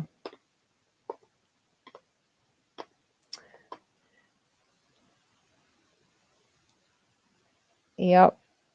I don't know what else to say. It's like I'm glad I got out, but uh, I was like in such a weird place back then too that I just felt really trapped by the military and very disillusioned with the whole experience. That it just wasn't working anymore. And I remember like the lady in charge. I don't remember her rank. I want to say she was a captain or a colonel or something like that. But she was like, "Well, we can't make you like participate and do everything. So how about this? We'll discharge you, not dishonorably. We'll just generally discharge you, and then you'll have to pay back your bonus." I'm like, "Yep, I will buy out my freedom. Thank you." Oh, radical. How dare you? I can't carry a stream. I don't have any Riz. Yeah, I don't know, enlightened female. I mean, some people love it. Like they love it. A lot of the women I met there in the barracks, like that was the life for them. Like they enjoyed it, but they were all young, to really young. You're also really young. I was quite old when I joined. I was in my early 30s, so it was really hard. But when you're like 19 and you're fresh out of your mom's house or whatever, and it doesn't chap your ass to have people like run your whole life and tell you what to do all the time, then hey. Oh, Tori, I was in IT. I went for what's called 25 Bravo, which is basically to be an IT specialist. And I did learn a lot about like hardware and networking and all that stuff. So, yeah, it was like basically a geeky MOS. It wasn't infantry or anything like that. So, yeah, there's So a lot of. sorry. Oh, it's okay. That it was. Are they checking up on the kitties? The power went out here last night. Oh, Um, like it was just, I don't know, like an outage, not just at this house, like in this street. And they were just calling to see if everything was okay now and like how long was the power out for? Is the fridge fine? Yada yada. yeah. Sorry. Oh, it's fine. I just talked about the army. Good. Yeah, I mean, yeah, irradiated women, like some people really do love it, and some people like me just wither and die. So, uh, you really don't know what it's going to be until you get there. But I should have known anyway because I've never been a very hierarchical person. Like, I don't like hierarchies. I don't like people having power over me just because they have a rank, but otherwise Hmm. they're like detestable idiots. Like, I don't like Right. anything about that. Right. The only like respectable thing about them is their title, but not like anything Right. they actually do or Yeah, yeah, yeah, or yeah. sometimes the things they do are not Right. great. So, but you have to salute them and kiss their ass and everything like that. And then like just the fact that you're not free, like so many of my weekends were spent like doing shit work at the armory and like not even using my MOS because they asked me what I went into school for there and it was IT. But if you think I touched a single wire or set up a single like LAN or whatever, I never did any of that when I transferred to duty, like never. So it was like a waste of my time. Hmm. I'm sorry. That's okay. I learned a lot. I'm actually glad I did it. The thing I liked about it though was the physical challenge. Like I have never been very athletic at all. And I really learned that your whatever you think your physical limits are, I promise you that that's not true. Like you can push yourself way harder than that. Like the stuff that I did and actually succeeded in doing like blows my mind because I'm a very nerdy, like very sedentary type of person Mm. generally and like fucking army crawling under barbed wire with fake rounds blasting over your head as you have to get to the end through Oh my sand god. and like wet and dirt. Oh my And god. I did it, and it's just if there's nothing like it, I'm like, I can't believe I did that. Hell yeah. Yeah, That is crazy. I could never. yeah. I mean, I never thought I could either, but and what chafed me more was like the mental games and Hmm. the just the shittery of it. Like the physical stuff really didn't bother me that much. Right. Interesting. Yeah, irradiated women, I have authority issues too. Like I have to respect you as a person to want to take orders from you, basically.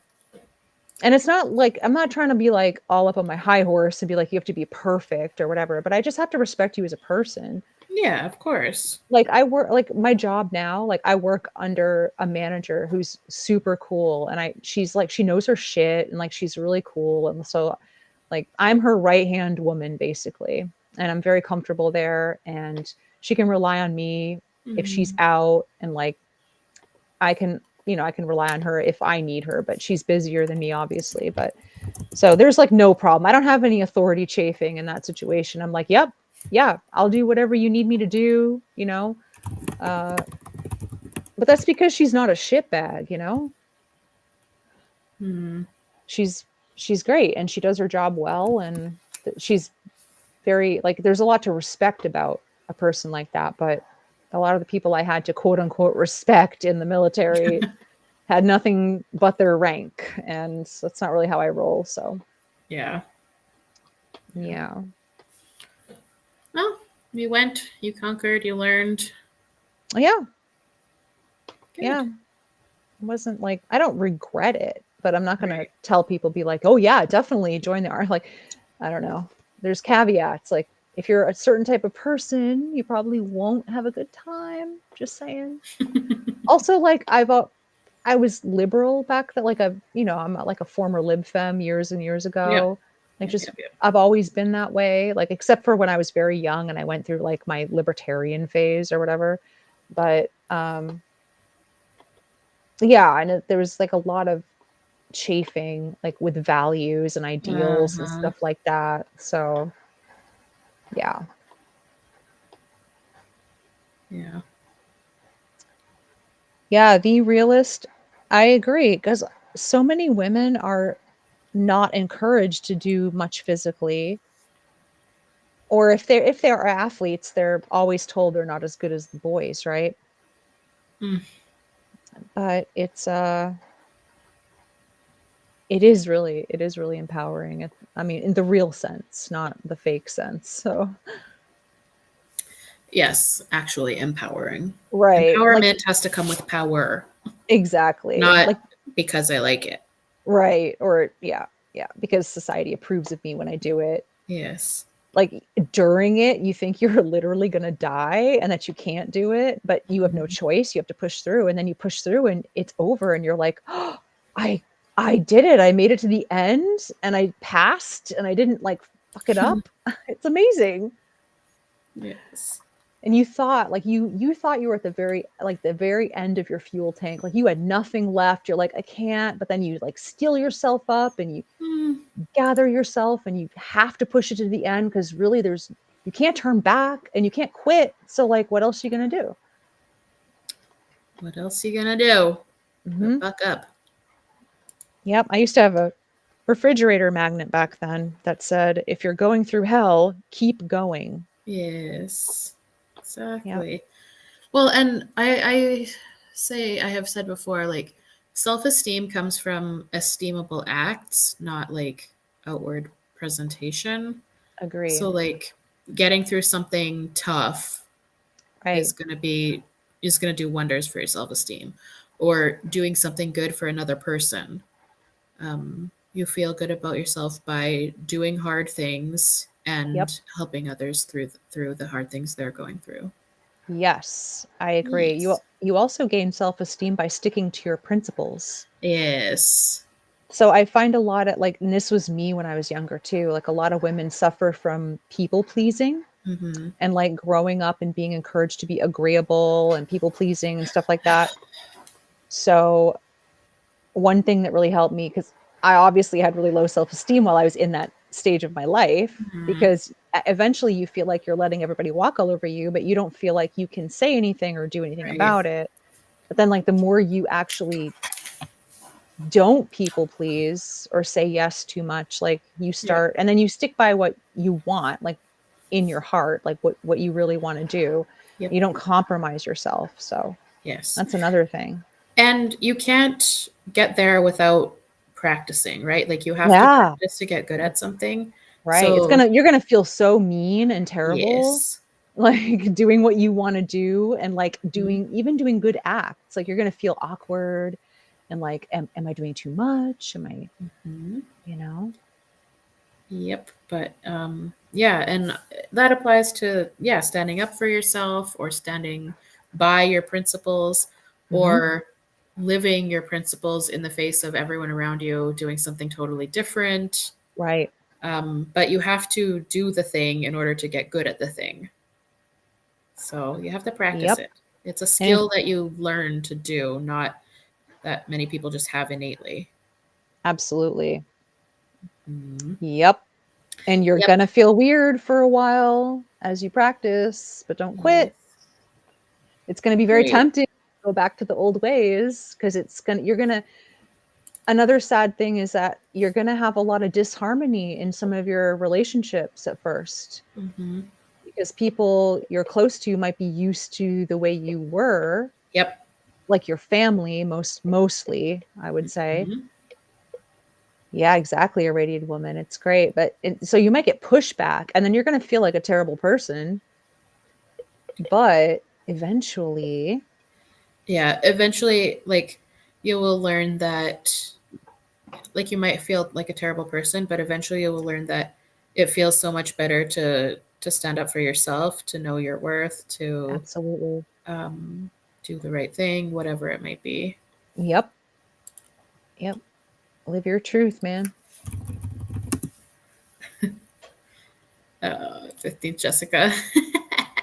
Going to have to rewatch the last half and record some Oh, inspirational quotes. just spitting out motivational posters over Hmm. here. Uh, Motivational hour with EG and RR. Listen, we're of the older generation, okay? Uh, Me more so, but um, been through some shit, so. Speaking of older, I don't know if you were there, but on my last stream with Rusty, Mariama said in the chat that I'm a few years older than her mother.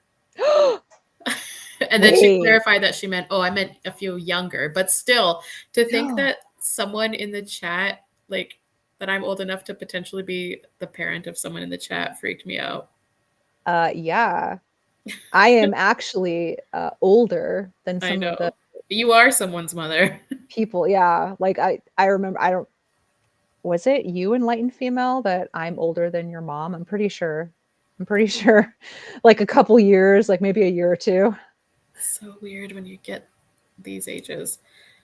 I just think of Yep. everyone as like the same as me, and then it's like, oh, some of the gals in the chat were like, "Oh, I was born in 2007," and I was like, Ah, "Sorry, oh my god. where's like your Paw Patrol?" Yeah. How come you're not at home with a sippy cup Yeah, watching Nick Jr. or whatever? right. I was like, wait a second, this cannot be real. Too funny. Yeah. Yeah. In that mother age.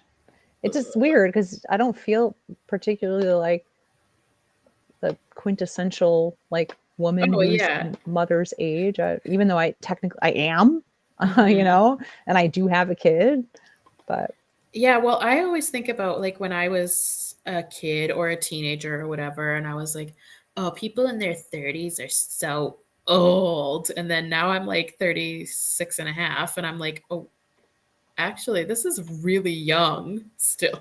to- today I watched a video because I'm on like a hater kick, right? Oh, good. So I was watching a video criticizing the book genre of romantasy, and Oh, it's like boy. romantic fantasy, and I'm all about like people's hot takes about stuff like that. So Yeah, I'm listening to this girl, and I say girl because she's probably like maybe 19 if I had to guess. Like she's right. super young. So she was talking about how age gaps are really problematic. Of course, we all know that, right? Because a lot of these romantasy books have like 1,000-year-old demon king falls Right. in love with a 19-year-old girl from a village. And it's like, Oh, but then boy. she made a comment like, yeah, I mean, I understand why they don't at least make the female protagonist like 30 because 30 is middle aged and she's Ah! lost her youthful appearance. And I'm sitting here at 45, almost 46, mind you. And I'm like, 30 is middle aged? What? Oh. That's Oh, crazy. So you yeah. can't you have to make the character 19 because she has to be youthful and not, heaven forbid, middle-aged Oh to my be the god. partner of like a 1,000-year-old demon king or whatever. Like just make her 30. Like there's still a gap, right? But she's not like barely legal. Right.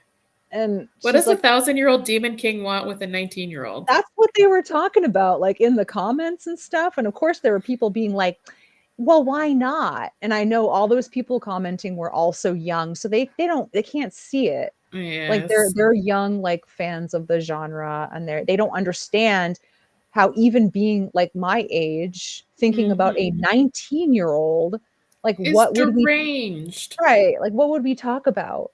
Right. they're literally the age of my child. Ugh. Yeah, it is Ugh. crazy. Yeah, or you hear those stories of like real life men who start dating women who are younger than their adult children. Oh, I know.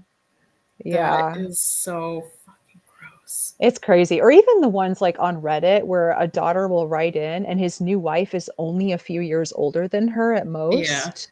And it's so awkward and it's weird. so And this gross. poor girl, she has to like adjust and accept this very gross thing. And it's like, ugh. Ugh. I wonder, Yeah. like,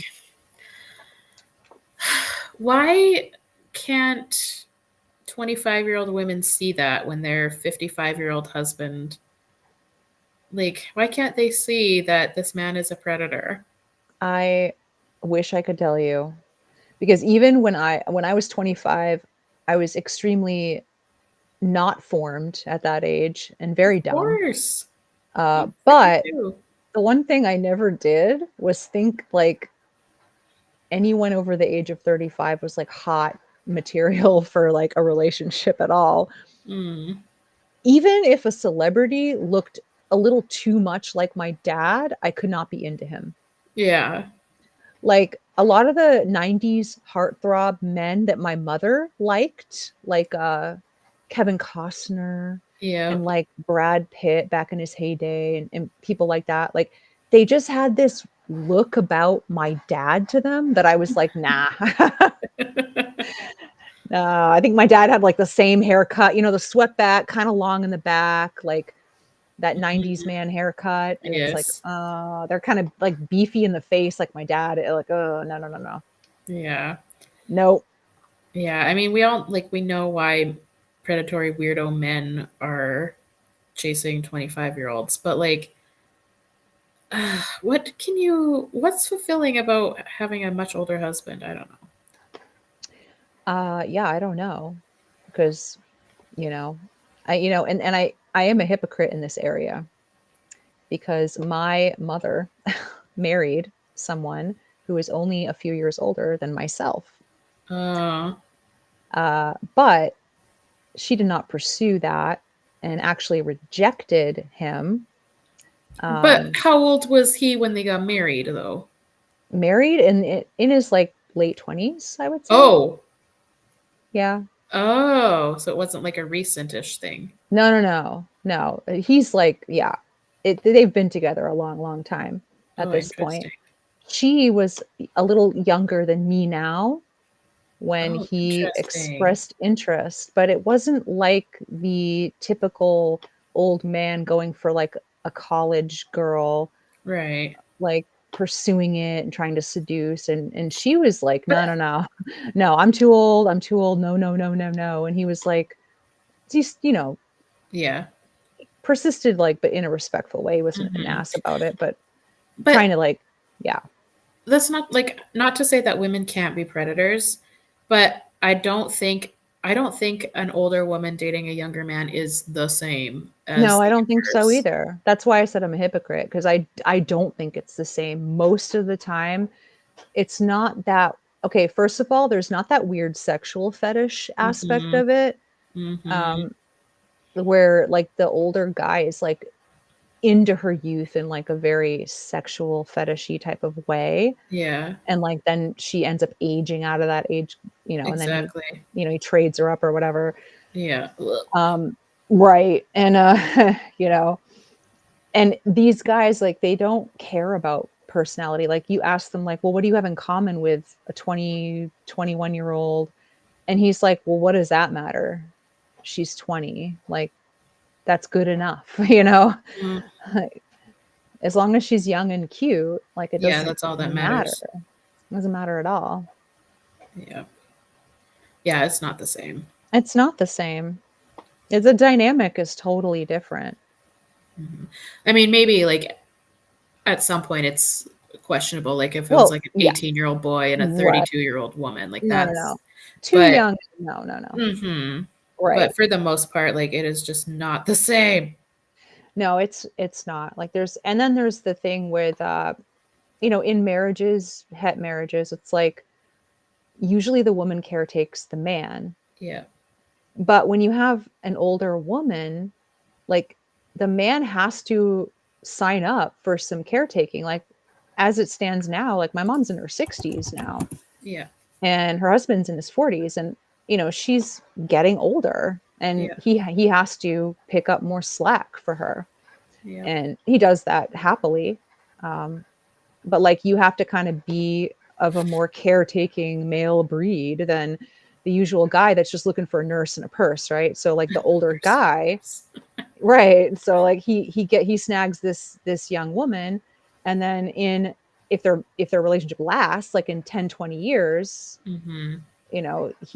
she's his caretaker, but she's always been his caretaker. It doesn't switch at all. Like when my mom was younger, like she probably took more care of him, but now it's reverse where she's older now and she needs Yeah. more care. Like that, it's like a reciprocal type of thing. Mm-hmm. That's just how I see it because of what I observe in the dynamic. Totally. Yeah. Yeah, I don't think it's really hypocritical enlightened female. I'm just like, for people listening this, like, hey, how could you say that if your mom is married to someone only a little older than you? And yes, chat, it was weird at first. Uh, when my mom finally broke the news, I was not particularly pleased about the situation. I remember, but you know, I got used to it, and they are still together and happy and married and been so for many, many years. And that's it. There you go. Yeah.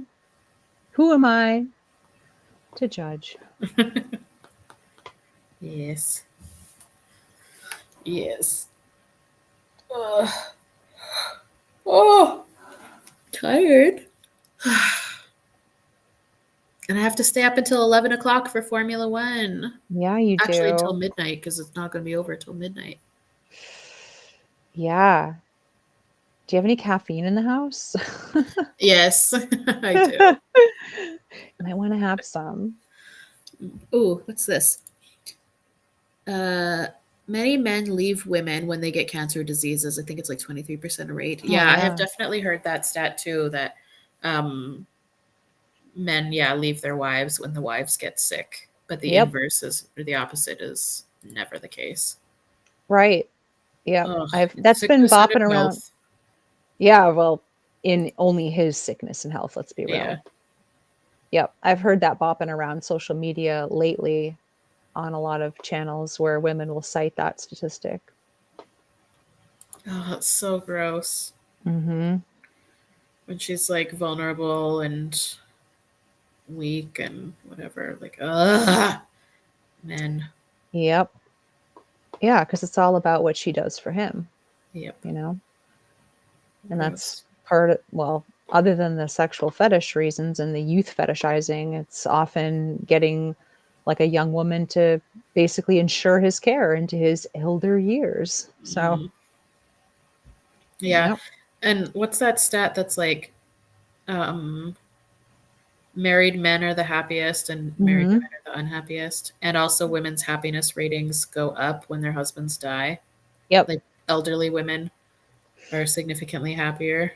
Yeah, I forget who's number one, but the top happiest are single women and married men.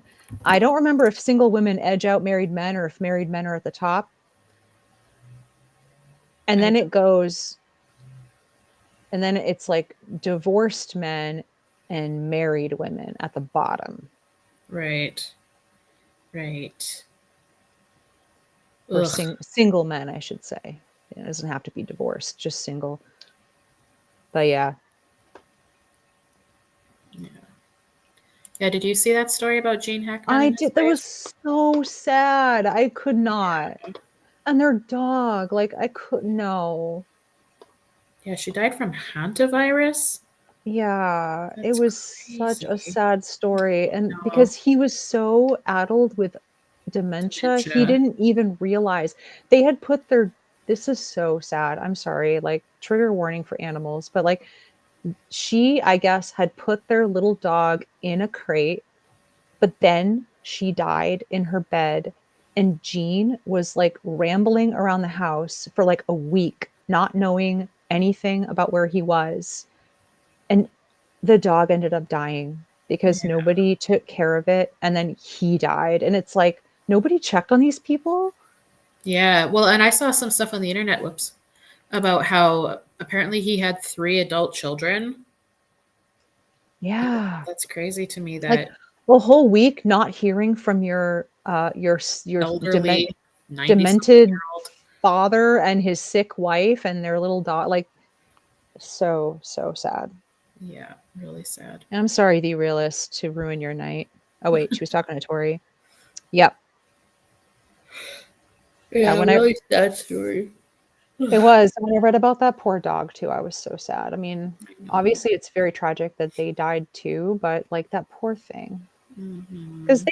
they don't know, like they don't know what's going on. He doesn't understand like why nobody's coming for him. Like, ugh. Yeah, it's really tragic all around. Yeah, it is. And if she was his caretaker and she was also elderly, like nobody, the fact that nobody was checking on, even though they're so, like, think about it this way. Gene Hackman is a celebrity. Right, like why didn't they have like Why don't they? in-home Right, nursing care or whatever, you know? right. Or Or even one's not even live in, but like a few right. times a week. That's what I mean. So if somebody who is a celebrity and presumably still has money from his career, yeah. Right? Why Why was not she like the only one? Like, what about his estate? Like, what about his kids? Um, Gene Hackman was a very respected and prolific actor. Yep. Like, and the fact that he died alone and his wife died alone like that is, Yeah. Also, he was a really, really passionate and dedicated liberal. oh yeah. He was very passionate about Democrat liberal politics. So even if all of his kids were estranged, like, Yeah. did he have any friends? Like, did they have no one? Hmm. Well, so what had happened, what I heard actually just today or yesterday was their dog had special prescription veterinary food. And Mm. when the wife did not come to the veterinarian to pick up the food like she did every single week, was when alarm bells went off for the veterinary staff. Oh, they're the ones that raised the alarm? I'm pretty sure that's what I heard because she would come in every single week to get the special dog food. Oh. It took like a dispassionate veterinarian's office. And they could have easily just figured, maybe she'll be in tomorrow. Yeah. But they didn't. Like, you would think somebody like Gene Hackman and his wife would be well connected. Even Right. like, I know he had really bad Alzheimer's, like really, really bad at Mhm. that point. And from accounts that I've read, he didn't, in his last days, he had no idea what was going on, like at all. Yeah. But like, you'd think that there would be somebody like that his wife would have a network or anything, A even friend. if it a friend. Does she have any children? Like, Yeah, it's really crazy to think of something like this happening. and if it happens to people like that, what hope do the rest of us have, you Yeah. know? Well, there's like those stories you hear too about like a dead body being discovered in an No. apartment Yep. years later, and like Those are all of so their bills sad. were just on auto pay, and Yep. so nothing was suspicious, and then like years later they're discovered. I It's like heard a what? story kind of recently about that where a woman who was relatively young, like I think she wasn't much older than me, and she was famously reclusive with her family. So it wasn't out of the realm of possibility, but Right. they didn't hear from her for like 3 or 4 years. And when somebody finally checked on her, she died like pretty much right at the start of that 3 to 4 years. Like, she was in a Uh, chair or something, like just her totally skeletonized, like there was nothing. yeah. And her bills were, as you said, like on auto pay. So her rent was paid, like Yeah, Social everything. Security kept coming in and bills Right. kept getting kept paid. And I think she had sisters, and like, because she was so reclusive and prone to not talking to anyone for a long time, they gave her a lot of space and they didn't really pry until I don't remember what the incident was that Mhm. made them finally go over, but oh, imagine. Yeah, it's crazy, hey? Yeah, I don't know if Well, I I hope if I mysteriously die, somebody notices. yeah, right, me too. I mean, somebody will I'm very reclusive too, but somebody would definitely know. Yeah. I mean, I do live with someone, but, like, even if I was alone, Mhm. I think if I lived alone, I would make more of an effort to be, a lot more, like, regular in my communication with I mean, I talk to my brother all the time, so he would know if he texted me and I didn't text him back, Yeah. it would raise alarms because I usually text him back pretty quickly. Yeah. I'm a fast texter, like, if you text me, I will text you back. I'm the same. Sometimes I'm like embarrassed at the speed in which I reply. I'm like, ugh, I No, always just grab my phone. I always have my phone and I always just reply right away because, like, why not? Yeah, I do too. Unless you send, like, a meme or something and I just look at it and I might, like, mark it as funny or something, but not Yeah. reply.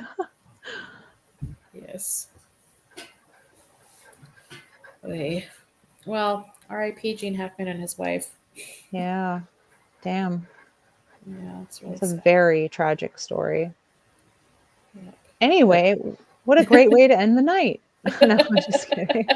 no, for real though. On that note, On that note, another fast texter in here. Poor yeah, Saltine. Yeah. I never did the whole thing like, "Oh, just I don't I don't wanna text them back," or like, "Why should I be beholden to that?" I Yeah. don't know, I just it's a text, like, I look at my phone when I take a shit, like, I mean Well, yeah, in the day and age when everyone has their phone at their fingertips, like I don't really buy it when people are like, "Oh, I didn't see this until 6 hours later." I'm like, You're lying." right, you're lying, right, and that And you see it's that fine if you didn't wanna reply, that's fine, but, like, don't lie. exactly. I know you're lying. You see that on Reddit all the time where somebody will be writing in about somebody that they're dating that's not texting them, and people in the comments will be like, "Maybe they're just really introverted. Maybe they don't like phones. Maybe they don't like texting." Like, not in this day and age. And yeah, exactly. I'm more like, listen, if they're just not replying to you or like once in a great while they'll like do like a haha lol, they're not into it. Like Yeah, you they're should not just cut interested. no, whether it's a friend, a date, or whatever, just cut your losses and stop embarrassing yourself, okay? Oh, I it sounds harsh, but like, no, listen, because it's they're true. not. Yeah, and don't believe people who are like, maybe they had an emergency and they just really hate texting and they don't like social media. Like, no, it's always been a sign that they're just not into the relationship, whatever that is, whether you're their friend or otherwise. They just don't like you like that or a lot. So Exactly. better to just Agree. accept it because I'm introverted as fuck and I will Yeah. text you back, I promise. And if I do, on the rare occasion that I do see a text, but I'm busy and I don't get back, I will say, like, oh man, I totally missed this. Yeah. Sorry. And I'll acknowledge that I missed it. So, Yeah. yes. Yeah. I mean, I don't expect people to be attached to their phones at all times, Oh, but that's another phrase they love. You expect everybody to be attached to their phones? yeah. Like, yeah, actually, yeah, because that's what people do. Yeah. But also like you shouldn't have to like beg for people to care about you, right? Like Right. if they just don't care about you, then like you got to move on. Whether it's romantic or friendship, like Exactly. Yep. Yep. Downgrade them to occasional meme friend if you must, but yep. don't be like waiting by the phone. Yep. Yeah, I had to learn this lesson recently in the last Mm. few months. Like I had a friend who I had to I over the years I had had multiple conversations with her about being like it feels really shitty when you ignore me. I don't Oh, expect you to be talking to me all day long, but like it really feels shitty when I know you've got your phone and like you won't reply to me for hours, and if you do, it's just like haha. Like, Right, and we had this right. conversation multiple times. And then Mm. eventually I was like, I am just sick of like asking for you to be a good friend. So Yeah, and then that's the kind of friendship that as soon as you stop reaching out, you will yeah, never hear from them again. 100%. Yep. And then you're sitting there like, "Oh, Okay. I was the driving force in this entire relationship." Well, and I 100% was. I realized, hindsight is 2020.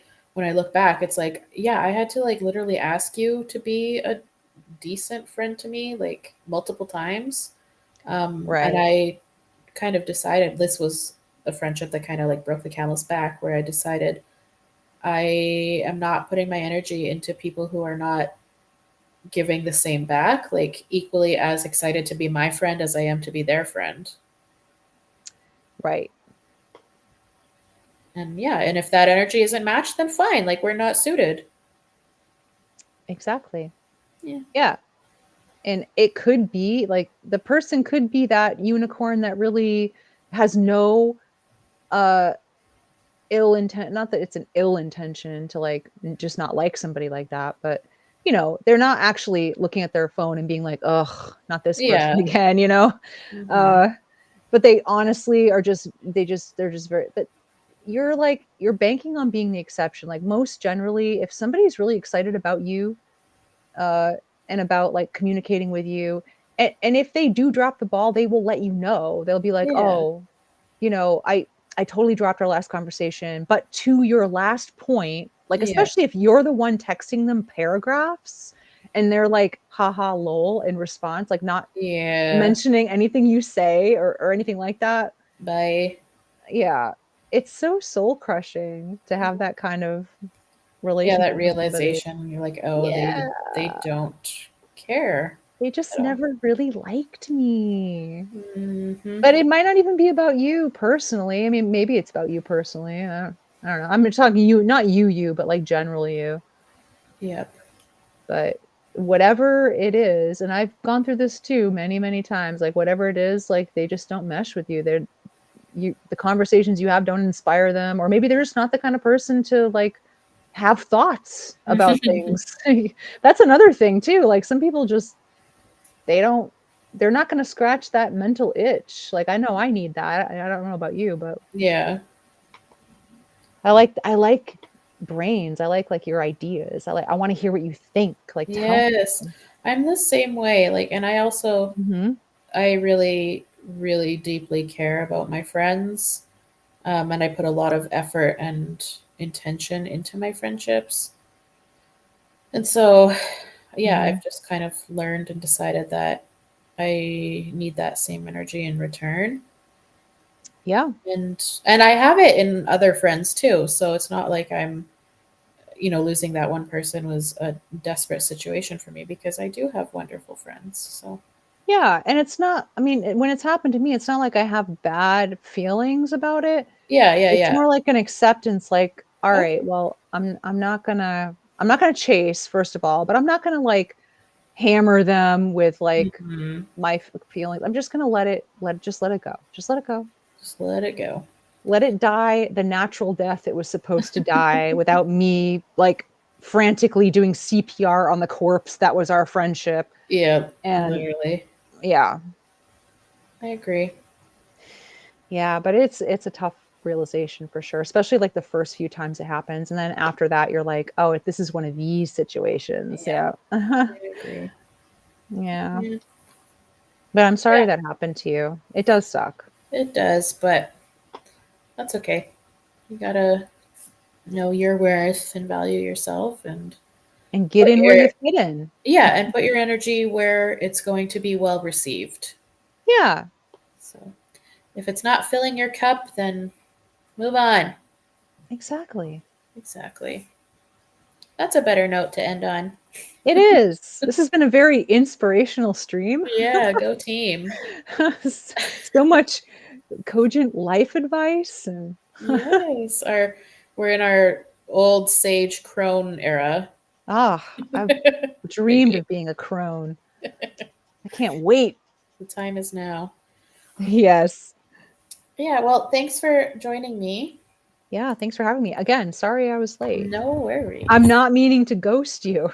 No, that's okay. Life You know, happens. pertinent to our conversation just now. Yes, feminist life coaching stream. Very Yeah, good. for real. Thanks, chat, for joining us, all you wonderful women. It's always Yes. nice. I am very appreciative. So I said I'd put a few things in the description. I'll put the link to the article we read. I'll put the link to the Women in STEM video I was talking about earlier. Maybe there was something else I'll think about later. I don't remember. Um, and then what's today? Friday. So probably Tuesday stream. Tuesdays and Fridays feels good, I think. Hey? Yeah. Yeah. All Yeah. right. Then that's that. On we'll put a poll up again on the channel for the topic on Tuesday. I have 8,000 bookmarks, so lots to Yeah. choose from. She does. I've seen them. Yes, I have lots. So yes, thank you everybody for being awesome. Have a great weekend. I have to go take a cat nap for Formula One tonight. Yes. Oh, thanks, Enlightened Female. That's so nice, you little stream champion. Yes. All right, have a Mhm. great weekend. Talk to you all later on, and we'll see you next